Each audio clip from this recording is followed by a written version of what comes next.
नमस्ते बच्चों का आंगन।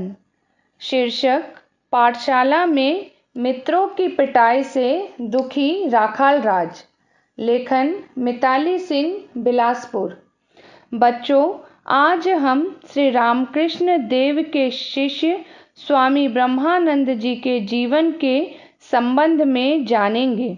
स्वामी ब्रह्मानंद जी का बचपन का नाम राखाल था।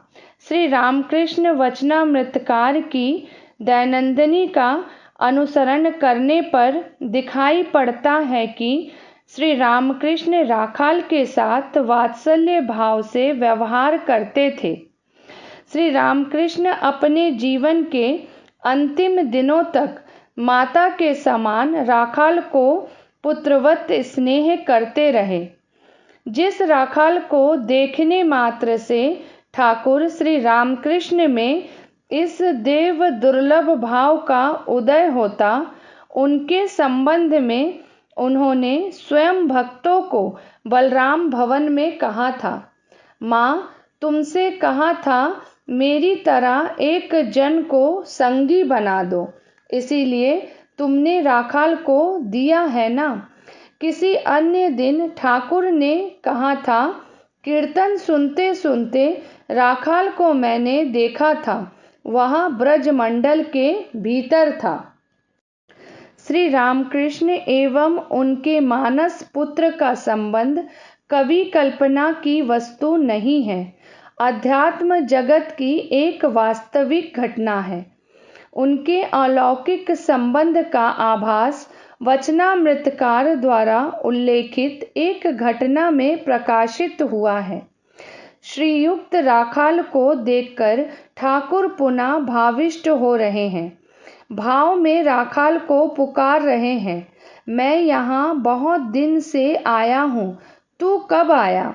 क्या ठाकुर इशारे से कह रहे हैं कि वे ईश्वर के अवतार हैं और राखाल उनके एक अंतरंग पार्षद हैं। श्री रामकृष्ण माँ यशोदा की तरह राखाल के मस्तक, चिबुक और पीठ पर स्नेह से हाथ फेरते, दुलार करते, फिर कभी बालक के साथ खेल में डूब जाते या कुश्ती का अभ्यास करते। वे उन्हें प्रेम से मक्खन खिलाते, सभी प्रकार के संकटों से उन्हें बचाकर रखते। श्री रामकृष्ण की आयु उस समय प्रायः 47 वर्ष और राखाल की आयु 20 वर्ष की थी। अद्भुत मनोहर है उनका अलौकिक लीला विलास। दोनों के नित्य संबंध के वैशिष्ट्य का स्मरण कर श्री रामकृष्ण पुथिकार ने गाया है, संपर्क समान भावे बाधा चिरकाल। एक शुभ दिन हाथ में खड़िया पकड़ाकर बालक राखाल का लिखना पढ़ना आरंभ हुआ। जमींदार आनंद मोहन की इच्छा के अनुसार घर के निकट ही एक अवैतनिक पाठशाला स्थापित हुई। प्रसन्न सरकार शिक्षक नियुक्त हुए।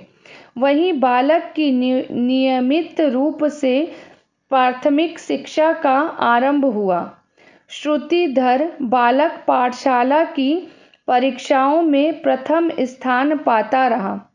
हर्षित आनंद मोहन पुत्र के उज्जवल भविष्य का स्वप्न देखने लगे। इसकी एक घटना उल्लेखनीय है। पाठशाला में सहपाठियों के अंग पर बेत का आघात पड़ने पर बालक का प्रेमपूर्ण हृदय रो उठा, आंखों से आंसू झरने लगते।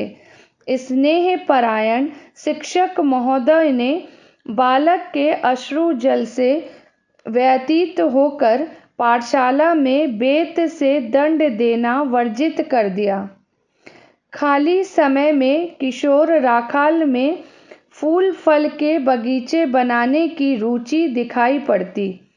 परिवर्तित काल में आचार्य रूप में जब उन्हें संसार मारोद्यान में जगह जगह शांति नीड़ रामकृष्ण लीला उद्यान की रचना करते हुए तथा संसार सरोवर से शुद्ध पवित्र मुमुक्षु सन्यासियों को गुरु शक्ति के आकर्षण द्वारा खींचते हुए देखते हैं, तब स्वाभाविक रूप से बचपन की उनकी रुचियों का स्मरण हो आता है।